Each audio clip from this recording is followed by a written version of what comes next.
de la journée à la fin de celle-ci, tout ce que nous faisons engendre des réactions et crée des situations. Certains n'en ont pas conscience et d'autres font les choses consciemment, mieux encore avec bienveillance et dans l'intérêt général. On dit que les bonnes actions rayonnent toujours plus que ce que l'on imagine, que la solidarité est contagieuse, quand le bon sens et l'humain sont au cœur des priorités. Mais tout cela ne saurait trouver de sens sans eux, sans nous, sans vous, ceux qui créent, ceux qui font, ceux qui croient et bien sûr ceux qui rêvent. Aujourd'hui, nous avons 20 ans et tout est possible. Nos rêves, nos espoirs n'ont pas de limite. On se sent fort, suffisamment pour embrasser notre propre existence. Alors, je vous propose de m'accompagner à la découverte d'une aventure humaine qui a pris naissance il y a 20 ans et qui rayonne chaque jour un peu plus sur nos territoires. L'engagement pour nous, c'est d'abord et avant tout une participation vers une participation citoyenne. Lorsque nous nous engageons, c'est pour contribuer à la dynamique économique locale et au bien-être de tous. Nous travaillons avec la Fondation Le Roc Les Mousquetaires depuis 4 ans. La Fondation a permis de financer un outil permettant de détecter le plus rapidement possible les épidémies liées à des salmonelles. Et maintenant, nous avons un nouveau sujet avec la Fondation Le Roc pour mieux comprendre la pathogénicité des vibrions. Ce sont des bactéries que l'on retrouve dans les produits de la mer et on espère, avec une meilleure compréhension scientifique de ces vibrions, on pourra faire adapter la législation sur les produits de la mer. Ça va bénéficier à l'intégralité des citoyens puisque tous les jours on dépiste les infections alimentaires et on a montré avec l'histoire de la salmonelle dans la poudre de lait également. Ce sont des outils que l'on avait développés grâce au financement de la Fondation Le Roc.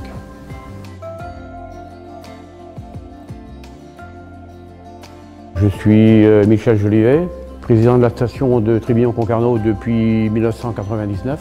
Je suis sauveteur en mer depuis 1990. Et beaucoup pensent qu'on a le statut du pompier, or nous, nous sommes bénévoles. La relation s'est faite depuis longtemps. Par rapport à notre ami qui tient le supermarché de Névé, Olivier Provost et son épouse. Donc nous sommes clients chez lui depuis qu'il est ouvert, depuis que le supermarché est là. Puis bon, nous avons créé des liens personnels entre lui et puis beaucoup de la famille des sauveteurs. Un jour, il me dit « Tiens Michel, la Fondation Le Roc voudrait peut-être faire un geste vis-à-vis de Trébillon. » Il me dit « Tu montes un dossier et puis moi je me débrouille avec la Fondation Le Roc. » Et voilà, ça s'est passé comme ça et bon, ça a été accepté tout de suite à notre grand soulagement. Et puis vous avez vu, le panneau il est là, ben, ça s'est très bien passé. Notre navire il est dans un abri, il en reste 6 ou 7 en France, c'est tout. Et donc ce chariot, il faut le graisser, il faut l'entretenir, tout l'argent est parti pour ce matériel.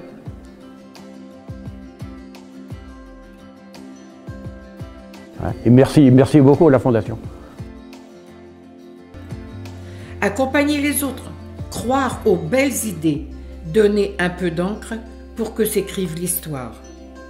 Donner un peu plus de chance à ceux qui se disent que c'est possible, en leur rappelant que quelque part, la chance n'est que le sourire du talent. Je m'appelle Cyril Bravo, je suis président et fondateur de la société Tech in Sport. Nous proposons une application de gestion qui s'appelle Sport Manager, qui est destinée à pouvoir accompagner les clubs dans la gestion de leurs domaines sportifs, administratifs, logistiques, financiers, sponsoring ou encore la communication interne-externe. La rencontre avec la Fondation, c'était une étape logique puisque c'est arrivé lors de la première année de la société. Suite à la reconnaissance de notre innovation via l'application eSport Manager, il semblait logique de pouvoir déposer dans un premier temps un dossier de candidature. Puis nous avons eu la chance d'être élus lauréats sur la Fondation qui a pu d'ailleurs nous accompagner dans nos différents projets. Dans un deuxième temps, ça a été aussi d'autres rencontres avec d'autres start-upers qui, comme nous, avaient fait leur petit bonhomme de chemin. Moi, c'est Laura, j'ai 25 ans et je suis la cofondatrice de Cobustech. L'objectif, c'est d'innover en rééducation. Et pour faire ça, nous, notre idée, c'est de collaborer avec les utilisateurs, c'est-à-dire les professionnels de santé, à commencer par les kinés.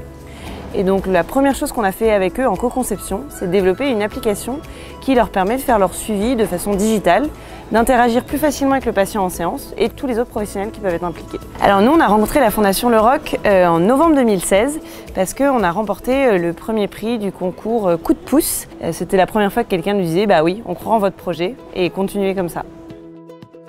Donc, je m'appelle Kevin Berkan, je suis un des 2 cofondateurs d'une structure qui s'appelle Kialatoc, que nous avons créée en 2013 avec Florence Pellegrini. Kialatoc, c'est une entreprise qui propose des formations innovantes sur des sujets comme la diversité ou le management interculturel en utilisant des ateliers de cuisine du monde comme outil pédagogique. Ces ateliers de cuisine du monde, ils sont animés par des cuisiniers originaires de plein de pays différents. Et derrière, on a des formateurs qui sont des experts des différentes thématiques abordées, qui vont s'appuyer sur l'expérience atelier de cuisine pour délivrer des messages un peu plus théoriques à destination de collaborateurs d'entreprise. Il se trouve qu'en 2013, on a participé à un concours qui était le concours de business plan de notre école, donc d'HEC. Florence, mon associée, était dans la majeure entrepreneur et on a eu la chance de remporter le premier prix. C'est à partir de ce moment-là qu'on a commencé à travailler avec la Fondation Le Roc les Mousquetaires. Et en fait, je ne sais pas si vous vous rendez compte, mais ça a été d'une aide incroyable pour nous lancer, puisque l'entreprise avait moins de 6 mois et on a disposé d'un fonds de trésorerie qui nous a vraiment permis d'investir et de créer toute la structure de manière beaucoup plus sereine en fait. Benjamin Laporte, créateur de l'entreprise OneGates, spécialisée dans la réalisation d'objets connectés et notamment du système d'accès NEOP pour les espaces partagés et sites isolés. Arnaud Kesubek, fondateur de la société OneGate et chargé du développement technique de notre produit NEOP. C'est une borne d'accès aux espaces partagés et sites isolés. L'utilisateur arrive devant l'espace partagé, prend son téléphone portable, compose son numéro de téléphone sur le boîtier et reçoit instantanément un code par SMS qui lui permet de rentrer durant toute la réservation. On a été premier prix Coup de pouce Le Roc les Mousquetaires en 2017 et on en est très fiers. Bon, on a utilisé ce coup de pouce comme véritable coup de fouet pour notre communication. On s'en est servi pour participer à des salons prestigieux comme le Salon des maires et des collectivités locales. Et notre participation nous a valu d'ailleurs d'être prix de l'innovation 2017. Et donc il faut porter un petit peu aussi le coup d'un stand, c'est assez onéreux. On a été également au Salon Batimat sur l'année 2017, fin 2017. Et puis également, un peu plus récemment, en début 2018, au CES de Las Vegas, qui est un salon dédié à l'électronique, proposer ou du moins démontrer notre savoir-faire sur cette méthode d'accès aux espaces partagés et sites isolés. Cédric Jacquemont, je suis porteur du projet Géofiltre qui est inscrit à l'incubateur de Limoges depuis le 26 octobre 2016. On fabrique des filtres en géopolymère pour l'industrie de la fonderie de pièces en aluminium avec un produit qui va permettre de résister aux hautes températures et de parfaitement répondre au recyclage de l'aluminium qui aujourd'hui pose une vraie problématique dans le monde de l'industrie. Alors moi au niveau de la rencontre avec la Fondation Le Roc les Mousquetaires, ça a été fait avec l'intermédiaire de l'incubateur, donc qui est avec la Vrule à Limoges. Et donc j'ai eu l'agréable surprise de gagner le 3e prix. On est heureux d'avoir participé et de pouvoir profiter d'une récompense qui sera importante par la suite du projet. Donc merci beaucoup et bon anniversaire au Roc les Mousquetaires. Je m'appelle Marlène Stégère, je suis spécialiste en olfaction et en formulation du goût. Camille Hédin, je suis diplômée de l'EDEC de Lille. Acheteoria, c'est un tout nouveau genre de spiritueux, une collection de 3 liqueurs effrontées. On a décidé de vous raconter des histoires par le goût. Donc l'idée, c'était vraiment de ramener ce côté inspirationnel qu'on a dans le parfum pour créer une odeur unique qui raconte une histoire. Et c'est cette odeur qui nous attire, qui nous parle, qui nous raconte quelque chose. Moi, j'ai l'esprit assez baudelairien, donc ce qui m'intéressait, c'était de travailler sur les vices et les défauts humains et de créer des compositions différentes pour chacun des tempéraments humains de la collection. On a rencontré la Fondation Le Roc les Mousquetaires grâce à l'EDEC qui nous a présenté pour le concours de pitch pour soutenir les créations d'entreprises. Donc ça nous a permis de financer un salon que l'on va faire au mois de mars qui s'appelle Omnivore, 100% jeune cuisine avec tous les chefs et également de financer nos déplacements pour pouvoir conquérir la France parce qu'en région on a de belles pépites gastronomiques.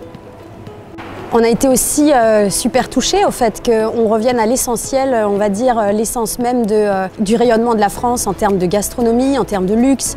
Faut savoir qu'on est quand même un des premiers pays de distillation du monde, de rayonnement pour le parfum, pour les arts, pour la gastronomie. Et oui, les startups, ça peut être aussi des produits, ça peut être aussi ancré dans le savoir-faire et en même temps innovant, au-delà de la tech, au-delà du numérique, de valoriser des produits qui sont plus tactiles et puis effrontés aussi. Merci les Rocs Mousquetaires, continuez d'être effrontés pour les 20 prochaines années. Joyeux anniversaire. Voilà. Ce qu'il y a de bien avec la fin d'une histoire, c'est qu'elle augure toujours le commencement d'une nouvelle. Peut-être plus belle encore que la précédente. Certainement pas sans nous. Et assurément avec vous.